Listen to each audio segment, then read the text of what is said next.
കഴിഞ്ഞ ദിവസങ്ങളിലൊക്കെ വന്ന പ്രധാനപ്പെട്ട ഒരു വിവരമെന്ന് പറയുന്നത് അമേരിക്കയ്ക്ക് ആയുധങ്ങൾ കുറവാണ് യുദ്ധത്തിൽ ഉപയോഗിക്കാൻ. അമേരിക്കയുടെ ആയുധങ്ങളൊക്കെ ഒരുപാട് നഷ്ടപ്പെട്ടു. എന്തുകൊണ്ട് അത് സംഭവിച്ചു എന്നുള്ള ചർച്ചകളൊക്കെ അമേരിക്കയിൽ തന്നെ അല്ലെങ്കിൽ ഡിഫൻസ് വിദഗ്ധർ കാര്യമായി നടത്തുന്നുണ്ട്. ഈ മാസം ആദ്യം പെൻസിൽവാനിയ ഡിഫൻസ് ആൻഡ് ഇന്നൊവേഷൻ ഉച്ചകോടിയിൽ അമേരിക്കയിലെ പ്രമുഖ പ്രതിരോധ കമ്പനികളുടെ സിഇഒമാർക്കൊപ്പം ട്രംപും വേദിയിലെത്തിയപ്പോൾ ട്രംപ് പറഞ്ഞ ഒരു പ്രധാനപ്പെട്ട കാര്യം, ഒരു സന്ദേശം ഇതായിരുന്നു: കൂടുതൽ ആയുധങ്ങൾ നിർമ്മിക്കുക, അവ വേഗത്തിൽ നിർമ്മിക്കുക. ലോകത്തിലെ ഏറ്റവും മികച്ച ഗുണനിലവാരമാണ് നമുക്കുള്ളത്. US ആർമി വാർ കോളേജിൽ ഒത്തുകൂടിയ ആയുധ നിർമ്മാതാക്കളോട് ട്രംപ് പറയുകയാണ്. അതോടൊപ്പം സെക്രട്ടറി ഓഫ് വാർ പീറ്റ് ഹെക്സത്തും ഉണ്ടായിരുന്നു. എന്നാൽ നമുക്ക് അല്പം കൂടി വേഗത ആവശ്യമാണ് എന്നും അമേരിക്കൻ വ്യവസായത്തെ പുനരുജ്ജീവിപ്പിക്കാനും US-ന്റെ യുദ്ധശേഷിയും ഹെക്സത്തിന്റെ വാക്കുകളിൽ പറഞ്ഞാൽ സ്വാതന്ത്ര്യത്തിന്റെ ആയുധശേഖരവും ആർസനൽ ഓഫ് ഫ്രീഡം എന്നാണ് ഉദ്ദേശിച്ചത്. ശക്തിപ്പെടുത്താനുള്ള ഇരട്ട ലക്ഷ്യങ്ങളുള്ള ഒരു പദ്ധതിയുടെ ഭാഗമായാണ് ട്രംപ് ഭരണകൂടം ഈ ഉച്ചകോടിയെ അവതരിപ്പിച്ചത്.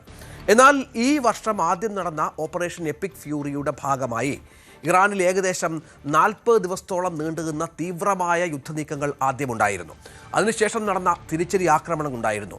അത്യാധുനികവും നിർമ്മിക്കാൻ പ്രയാസമേറിയതുമായ ആയുധങ്ങൾ വൻതോതിൽ ഉപയോഗിക്കപ്പെട്ട കാര്യം പലപ്പോഴും പരാമർശിക്കപ്പെടാതെ പോയി. കാരണം ഈ യുദ്ധത്തിനായി ഇതുവരെ $37.5 ബില്യൺ, 28 ബില്യൺ പൗണ്ട് ചെലവായെന്നും അതിൽ ഭൂരിഭാഗം ആയുധങ്ങൾക്കായാണ് ചിലവഴിച്ചതെന്നും US സർക്കാർ വ്യക്തമാക്കിയത് വളരെ വൈകിയാണ്.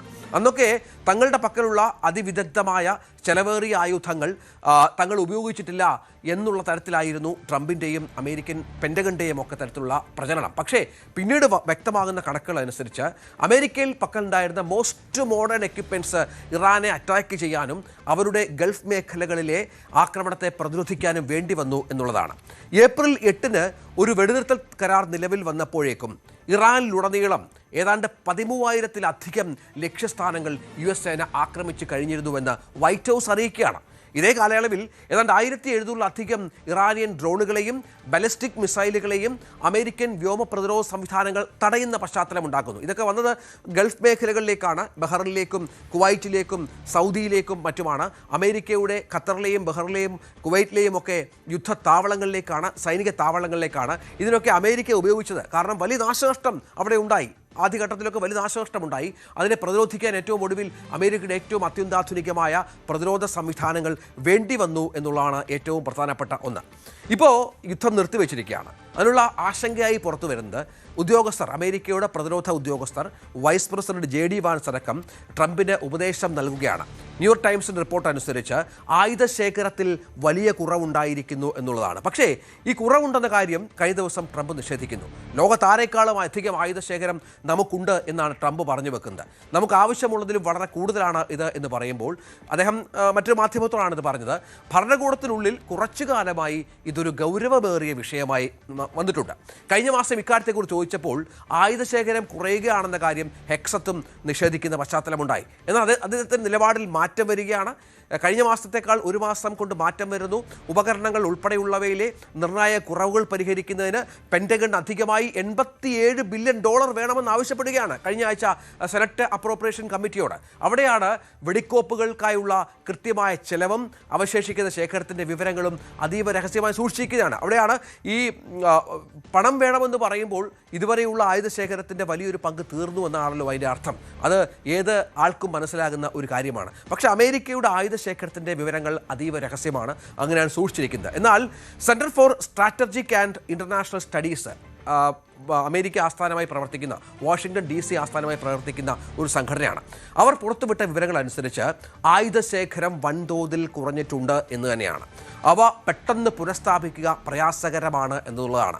ഇത് ഏതുതരം വെടിക്കോപ്പാണെന്നതിനെ ആശ്രയിച്ചിരിക്കും എന്നുള്ളതാണ്. എങ്കിലും ഒരു മിസൈൽ നിർമ്മിക്കാൻ ചുരുങ്ങിയത് 1 മുതൽ 5 വർഷം വരെ സമയമെടുക്കും. അതായത് ഇത്രയും നാൾ അമേരിക്കയുടെ പക്കലുണ്ടായിരുന്ന ആയുധശേഖരത്തിൻ്റെ വലിയൊരു ശതമാനം ഇപ്പോൾ ഇറാഖ് യുദ്ധത്തിന് വേണ്ടി ചിലവഴിച്ചു. ഈ വിഷയത്തിൽ പഠനം നടത്തുന്ന ഈ CSIS-ൻ്റെ പ്രതിനിധിയായ മാർക്ക് കാൻസിയൽ പറയുന്നത്, വേഗത കൂട്ടാൻ നമുക്കൊന്നും ചെയ്യാനാവില്ല മിസൈൽ നിർമ്മാണത്തിൻ്റെ. കാരണം 5 വർഷം വരെ ഒരു മിസൈൽ നിർമ്മിക്കാൻ എടുക്കും. അതുവരെ ഈ സൈനിക ചുമതലകളും ലക്ഷ്യങ്ങളും നിറവേറ്റാൻ കഴിയാത്ത വിധം അത്ര വേഗത്തിലാണ് US-ൻ്റെ വെടിക്കോപ്പുകൾ ഇപ്പോൾ ഉപയോഗിച്ച് തീർക്കുന്നത് എന്നുള്ളതാണ്. നിർണായകമായ ആയുധങ്ങൾ നിരവധി, ഞാൻ ആദ്യം പറഞ്ഞതുപോലെ, ഈ യുദ്ധത്തിൽ ഉപയോഗിച്ചു എന്നുള്ളത് കൂടി ഈ സംഘടന ചൂണ്ടിക്കാട്ടുന്നുണ്ട്. അത് പ്രധാനമായും 2 വിഭാഗങ്ങളായി നമുക്ക് തിരിക്കാം. ഒന്ന്, ദൂരപരിധി കൂടിയ ഗ്രൗണ്ട് അറ്റാക്ക്, അതായത് കരയിലെ ലക്ഷ്യങ്ങളെ ആക്രമിക്കുന്ന സംവിധാനങ്ങൾ, ഇറാനിൽ നിന്നുള്ള ആക്രമണങ്ങളെ തടയാൻ ഉപയോഗിക്കുന്ന വ്യോമ മിസൈൽ പ്രതിരോധ സംവിധാനങ്ങൾ രണ്ടാണ്. ഒന്ന് അടിക്കാനുള്ളത്, മറ്റൊന്ന് പ്രതിരോധിക്കാനുള്ളത്. അതിൽ കരയിലെ ലക്ഷ്യങ്ങളെ ആക്രമിക്കുന്ന സംവിധാനങ്ങളിൽ ഏറ്റവും വ്യാപകമായി ഉപയോഗിക്കപ്പെട്ട ഒന്നാണ് ടൊമാഹോക്ക് ലാൻഡ് അറ്റാക്ക് മിസൈലുകൾ. സാധാരണയായി കപ്പലുകളിൽ നിന്നോ അന്തർവാഹിനിൽ നിന്നോ മറ്റോ ആണ് ഇത് വിക്ഷേപിക്കുന്നത്. ഇവയ്ക്ക് 1000 മൈലിലധികം, ഏതാണ്ട് 1600 കിലോമീറ്റർ ഇറാനിലൊക്കെ എത്തി ഇറാനെ ആക്രമിക്കാൻ തക്ക കപ്പാസിറ്റിയുള്ള മിസൈലാണ്. ഈ ലക്ഷ്യങ്ങളെ പോലും ആക്രമിക്കാനുള്ള ശേഷിയുണ്ട്. കമാൻഡ് ബങ്കറുകൾ അല്ലെങ്കിൽ സുരക്ഷിതമാക്കിയ സൈനിക കേന്ദ്രങ്ങൾ പോലെയുള്ള കനത്ത സുരക്ഷയുള്ള സൈനിക ലക്ഷ്യങ്ങൾക്കെതിരെ പൈലറ്റുമാരുള്ള വിമാനങ്ങളെ അപകടത്തിലാക്കാതെ തന്നെ കൃത്യമായി ആക്രമണം നടത്താൻ ഈ ആയുധങ്ങൾ അമേരിക്കയെ സഹായിക്കുന്നുണ്ട്. ഈ യുദ്ധത്തിനിടെ നമ്മൾ മനസ്സിലാക്കണം, 1000-ലധികം ടോമാഹോക്ക് മിസൈലുകൾ പ്രയോഗിച്ചു എന്നാണ് CSISന്റെ കണക്കുകൾ പുറത്തു വന്നിരിക്കുന്നത്. ഇവയുടെ ശേഖരം യുദ്ധത്തിന് മുൻപുള്ള നിലയിലേക്ക് തിരിച്ചെത്താൻ 2031 വരെ സമയമെടുത്തേക്കാം. അതായത് ഇനിയും അമേരിക്ക കാത്തിരിക്കേണ്ടി വരാം. അതായത് ഈ മിസൈലുകളുടെ ഏറ്റവും പുതിയ പതിപ്പുകൾക്ക് ഏകദേശം 2 ദശലക്ഷം പൗണ്ട്, 2.6 ദശലക്ഷം ഡോളർ വില വരും. ഇതുപോലത്തെ 1000 ആയുധങ്ങളാണ് അമേരിക്ക പൊടിച്ചു കളഞ്ഞത് എന്നുള്ളതാണ് ഈ യുദ്ധത്തിൻ്റെ ഒരു വ്യാപ്തി വർദ്ധിപ്പിക്കുന്നത്, അമേരിക്കയുടെ ചെലവ് വർദ്ധിപ്പിക്കുന്നത്. ഈ യുദ്ധത്തിൽ ഉപയോഗിച്ച വ്യോമ പ്രതിരോധ സംവിധാനങ്ങളിൽ ഏറ്റവും വ്യാപകമായി ഉപയോഗപ്പെട്ടത് പാട്രിയറ്റ് മിസൈലുകളാണ്. നമുക്കറിയാം, ഇറാഖ് കുവൈറ്റ് യുദ്ധത്തിലും ഏറ്റവും കൂടുതലായി ഉപയോഗിക്കപ്പെട്ട പാട്രിയറ്റ് ആയിരുന്നു. വിമാനങ്ങൾ, ബാലിസ്റ്റിക് മിസൈലുകൾ, ക്രൂയിസ് മിസൈലുകൾ എന്നിവയെ ലക്ഷ്യമിടാൻ ഉപയോഗിക്കുന്ന ഒരു കര അധിഷ്ഠിത മിസൈൽ സംവിധാനമാണിത്. കണക്കുകൾ പ്രകാരം യുദ്ധത്തിന് മുൻപുണ്ടായിരുന്ന ഏകദേശം 2330 മിസൈലുകളിൽ, പാട്രിയറ്റ് മിസൈലുകളിൽ 1430 എണ്ണത്തെയും ഈ സംഘർഷത്തിനിടയിൽ ഉപയോഗിച്ചു എന്നുള്ളതാണ്. ഓരോ പാട്രിയോട്ട് ഇൻ്റർസെപ്റ്റർ മിസൈലിനും ഏകദേശം 4 ദശലക്ഷം ഡോളറാണ് വില എന്നുള്ളത് കൂടി ഓർക്കണം. 4 ദശലക്ഷം ഡോളർ. അങ്ങനെയുള്ള 1360 എണ്ണമാണ് അമേരിക്ക പൊടിച്ചു കളഞ്ഞത്. 20,000 മുതൽ 50,000 ഡോളർ മാത്രം വിലയുള്ള ഇറാനിയൻ ഡ്രോണുകളെ വെടിവെച്ചിടാൻ പോലും ഈ പാട്രിയറ്റ് മിസൈലുകൾ ആവർത്തിച്ച് ഉപയോഗിച്ചത് വലിയ ചെലവ് അമേരിക്കയ്ക്ക് വരുത്തിവെച്ചു. പക്ഷേ ഫലപ്രദമായ മാർഗമായിരുന്നുവെങ്കിൽ പോലും അത്തരം ചില കണ്ടെത്തലുകൾ കൂടിയാണ് ഇപ്പോൾ വന്നിരിക്കുന്നത്. ആ മിസൈൽ നിർമ്മിക്കാനും വർഷങ്ങളെടുക്കും എന്ന കാര്യം കൂടി ഇതിനോട് ചേർത്ത് വെച്ചേക്കണം. അങ്ങനെയാണ് ഇത്തരത്തിലുള്ള വലിയ തോതിലുള്ള ചിലവുകൾ, മിസൈൽ ഉപയോഗമൊക്കെ പലപ്പോഴും അമേരിക്കയ്ക്ക് സംഭവിച്ചത് എന്നുള്ളതാണ് ഏറ്റവും പ്രധാനപ്പെട്ട കാര്യം. ലോകത്ത് 9 താഡ് ബാറ്ററികൾ മാത്രം പ്രവർത്തിക്കുന്നുള്ളൂ. അതിൽ 7 എണ്ണവും അമേരിക്കയുടേതാണ്. തുടർച്ചയായ ഉപയോഗം കാരണം റഷ്യ, ചൈന, ഉത്തര കൊറിയ തുടങ്ങിയ രാജ്യങ്ങളിൽ നിന്നുള്ള ബാലിസ്റ്റിക് മിസൈൽ ഭീഷണികളെ പ്രതിരോധിക്കാൻ നിർണായകമായ സംവിധാനം അമേരിക്കൻ സേനയ്ക്ക് നഷ്ടപ്പെട്ടേക്കാം എന്നും മനസ്സിലാക്കുകയാണ്. അത് മാത്രമല്ല, സഖ്യകക്ഷികൾക്ക്, ഗൾഫിലുള്ള അമേരിക്കൻ സഖ്യകക്ഷികൾക്കായാലും ഇപ്പോൾ യുക്രൈനായാലുമൊക്കെ വലിയ തോതിലുള്ള ആയുധങ്ങൾ അമേരിക്ക നൽകിയിരുന്നു എന്നുള്ളതാണ്. പക്ഷേ ഓപ്പറേഷൻ എപ്പിക് ഫ്യൂറി ആരംഭിച്ചതിന് ശേഷം യുക്രൈന് പലതരത്തിലുള്ള മിസൈലുകളും നൽകാൻ ട്രംപ് വിസമ്മതിച്ച പശ്ചാത്തലം കൂടി ഇതിനോട് ചേർത്ത് വെക്കണം. ഇത് റഷ്യയുടെ തുടർച്ചയായ ഡ്രോൺ മിസൈൽ ആക്രമണങ്ങളെ പ്രതിരോധിക്കാൻ പാട്രിയറ്റ് സംവിധാനങ്ങളോ മറ്റ് വ്യോമപ്രതിരോധ സംവിധാനങ്ങളോ അടിയന്തരമായി ആവശ്യമാണെന്ന് ഉക്രൈൻ ആവശ്യപ്പെട്ടു എങ്കിൽ പോലും ഇത് നൽകാൻ അമേരിക്ക വിസമ്മതിച്ചതിന് പിന്നിൽ ഇത് വലിയ തോതിലുള്ള ഈ ഓപ്പറേഷൻ എപ്പിക് ഫ്യൂറിയുമായി ബന്ധപ്പെട്ടുള്ള അമേരിക്കയുടെ ആയുധ നഷ്ടമാണ് എന്നാണ് ഇപ്പോൾ കാര്യങ്ങൾ പുറത്തു വരുന്നത്. അതുമാത്രമല്ല, അമേരിക്കയുടെ കരുതൽ ശേഖരവും വ്യോമ പ്രതിരോധ ആയുധ നിർമ്മാതാക്കളുടെ ശേഷിയും വല്ലാതെ കുറയുന്നു എന്നുള്ള ഏറ്റവും പ്രധാനപ്പെട്ട വിവരങ്ങൾ ഇതുകൊണ്ട് തന്നെയാണ് പുറത്തു വരുന്നത്. അതുകൊണ്ട് അമേരിക്കൻ പ്രസിഡന്റിൻ്റെ അവകാശവാദങ്ങൾക്ക് വലിയ തോതിലുള്ള യാഥാർത്ഥ്യമില്ല.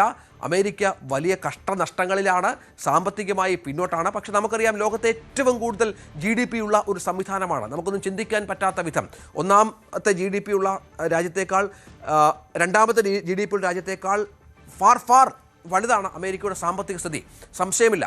അതുകൊണ്ട് ആ പണമുള്ളത് കൊണ്ട് അവർ പിടിച്ചു നിന്നേക്കാം. പക്ഷേ സമീപകാലത്തൊന്നും ഇല്ലാത്ത വിധമുള്ള വലിയ തോതിലുള്ള നഷ്ടങ്ങൾ അമേരിക്കയ്ക്ക് ഓപ്പറേഷൻ എപ്പിക് ഫ്യൂറി വരുത്തിവെച്ചു എന്നാണ് മനസ്സിലാക്കേണ്ടത്.